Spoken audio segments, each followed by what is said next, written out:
Il n'a pas hésité à vendre son âme au diable. Pendu à un gros arbre situé à proximité de sa maison. Il est allé se confier au marabout. Ils l'ont blagué que l'argent, il faut envoyer cabri rouge, cabri noir, cabri bleu, cabri vert, cabri jaune. Dans la lettre, il m'a dit que il voulait donner sa mère et sa fille qui a 1 mois, ou sa femme ou son petit frère. Un jeune de 23 ans a été retrouvé mort parce qu'il voulait faire du zamou, c'est-à-dire devenir riche rapidement. Médicaments d'argent. Arrivé là-bas, on lui a demandé soit sa maman, soit sa petite fille, c'est-à-dire sa fille qui vient de naître. Le jeune n'a pas pu supporter. Le jeune ne voulait pas donner les deux. Le jeune ne voulait rien donner.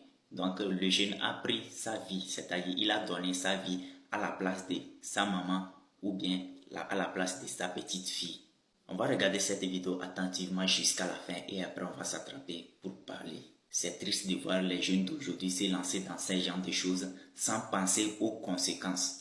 Voilà un jeune de 23 ans qui a beaucoup de vie devant lui et qui est parti seulement gratuitement comme ça, sans même être récompensé. Parce que le jeune avait fait une lettre en disant qu'après sa mort, ils vont recevoir de l'argent sur son téléphone. Le jeune même a laissé son code, son mot de passe, c'est-à-dire le mot de passe de son téléphone, que l'argent va arriver. Donc si l'argent arrive, sa maman n'a qu'à s'occuper de sa petite fille, sa fille pour lui. Regardons la vidéo attentivement jusqu'à la fin et après on va s'attraper pour parler. L'illusion d'une richesse.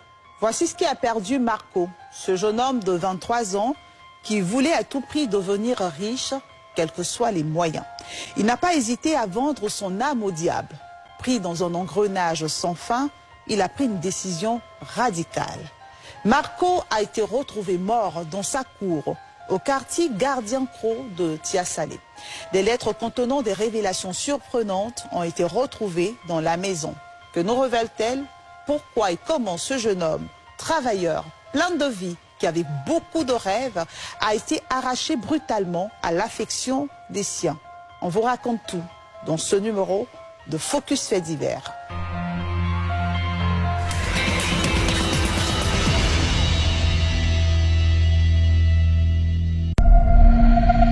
Tia-Salé, ville située à une centaine de kilomètres d'Abidjan, fait partie des plus dynamiques et attractives de la Côte d'Ivoire du fait de sa position géographique et de ses atouts naturels. 10 années maintenant que Kaye Daniel et sa famille sont installés à Tia-Salé. Père de 10 enfants, cet ancien ingénieur agricole de la CNRA est aujourd'hui à la retraite. Premier notable de ce gros village, Kaye Daniel demeure un passionné de la nature et de l'agriculture. Il s'offre des opportunités d'entreprendre afin de vivre pleinement sa retraite. 5 années plus tard, pour des contraintes et des conditions difficiles que vit son petit-fils, Yoromark et sa mère, il les fait venir auprès de lui afin de leur apporter un soutien. Bien installé depuis un moment chez son grand-père, Yoromark, dégourdi travailleur, se met à faire des petits boulots, ça et là, pour prendre en charge sa famille. Ses proches le surnommaient Marco. Il était le chouchou de la famille. Introverti, il est perçu par son entourage comme une personne difficile à cerner, certes, mais polie et respectueuse. Marco, c'est un enfant très poli. Il n'a jamais discuté avec quelqu'un. Quand il te salue, il abaisse sa tête. C'est un enfant aussi qui est très timide, il ne parle pas. On l'appelle l'enfant chéri, Marco, tellement qu'il est beau. Il se débrouillait dans une série ici, où il était un commis pointeur. Bien avant ça, il roulait un 3 roues. Marco ne supportait pas la précarité dans laquelle vivait sa mère. Pour lui, seule la richesse peut mettre fin à cette situation difficile. Il dit qu'il voulait enlever sa main dans la pauvreté, que où sa main doit lui, il n'aime pas. Malgré un travail rémunéré, Marco n'est pas satisfait. De plus en plus triste, il passait son temps dans un coin de la maison, extrêmement préoccupé, le regard vide. C'est quelqu'un qui ne parlait pas. Un jour, on était là, il a commencé à devenir bizarre. Quand tu lui demandes, il dit non, que le vieux, il n'y a rien. Amélie Aya, la concubine de Marco, soupçonne son comportement quelque peu inhabituel et préoccupant. Elle constate avec tristesse que le sommeil de son homme est troublé. Lors d'une discussion, elle comprend la supercherie dans laquelle Marco s'est engagé, à savoir la pratique du zamou pour devenir riche. Malheureusement, elle ne parviendra pas à l'en dissuader, car il était prêt à tout pour s'en sortir. Marco la rassure, surtout que la petite famille venait d'accueillir son premier enfant, une belle fille. Quand il a accouché, il était content. Il s'occupait bien de moi. Quand il m'avait dit, moi, il lui a dit, papa, il va faire ça. Donc lui, il m'avait dit qu'il ne va pas faire comme il travaille. Il va faire ce genre de choses. Un dimanche, moi, je l'ai croisé ici. Et je lui ai demandé, mais qu'est-ce qui se passe au juste? Il dit, non, le vieux, c'est l'émotion de la vie, ça va aller. Il dit, ok, il faut que ça parte bien. Hein. Il dit, il n'y a pas de problème. Je le voyais toujours triste. Et un jour, sa maman m'a approché. Elle dit, il faut voir mon fils là, il ne sait pas ce qu'il a. Je l'ai approché le soir, puis je lui ai demandé. Il dit, il n'y a rien. Le 10 mai 2023, au petit matin, Marco est retrouvé mort, pendu à un gros arbre situé à proximité de sa maison. Toute la ville est indignée. Ses proches sont déconcertés et déboussolés. Qu'est-ce qui a bien pu se passer? Rien ne laissait présager une telle mort. La découverte de son corps fait froid dans le dos. C'est la désolation totale. Personne ne connaît les causes de sa mort. Difficile de dire s'il s'agit d'un crime ou d'un suicide. Augustin et les voisins de Marco n'en reviennent pas. À 5 h du matin, il y a une femme qui est venue. Elle est venue frapper à la porte. Chef Kaye, viens à mon secours. J'ai dit, il y a quoi? Elle dit, viens voir ton petit anneau, l'autre là qui est accroché à l'arbre. J'ai dit, mais c'est quoi? Elle dit, non, il s'est pendu. Moi-même, pour sortir de ma maison, là, je suis tombé d'abord. Mais je me suis débrouillé, arrivé, je l'ai vu.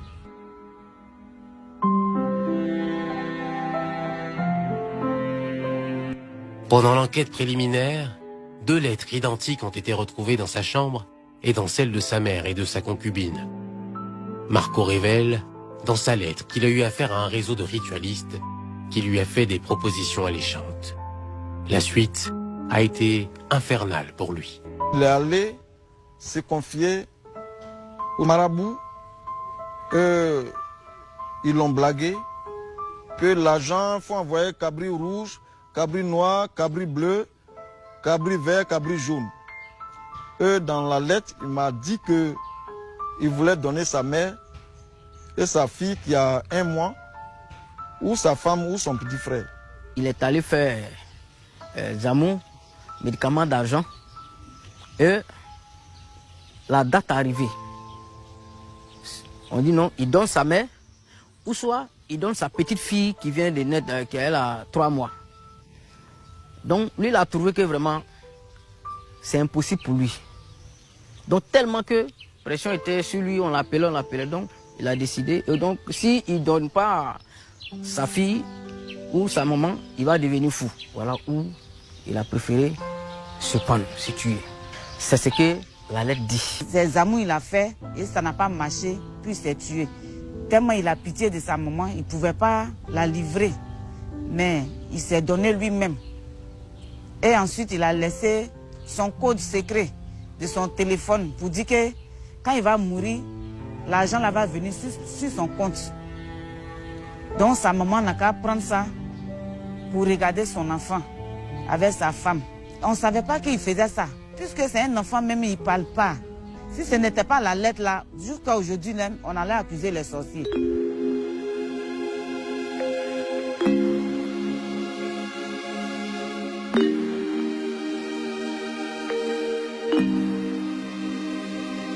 Choqués et tristes, les parents et la population espèrent le démantèlement de ce réseau de ritualistes et l'arrestation de leurs responsables afin de faire la lumière sur ce drame. Malheureusement, personne ne connaît l'identité du jeune homme qui a mis Marco en relation avec les féticheurs.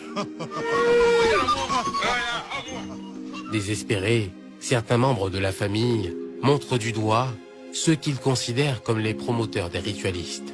On a une radio proximité. Mais la radio proximité est devenue la radio des maraboutages et des charlatans. Ils occupent nos radios où nos enfants devaient cultiver ces